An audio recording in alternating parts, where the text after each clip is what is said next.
How to change Twitter or X display name. Hey everyone, welcome to the channel. This is Rose and I'm here to guide you to change your Twitter or X display name. So do watch the video till the end and without any further ado, let's dive right into the video. First of all, you need to tap on X and launch your X or Twitter applications. Sign into the particular account and then tap on the profile icon at the top left corner of the screen. To access your profile feed, select your profile at top left corner of the screen.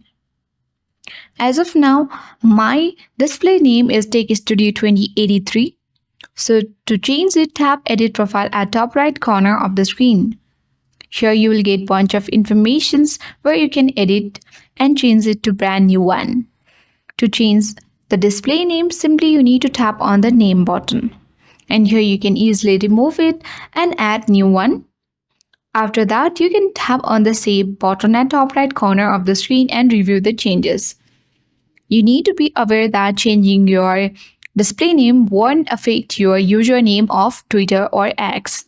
So that's all for today. Hope this video helped you. If you are new to our channel, hit the like button and subscribe.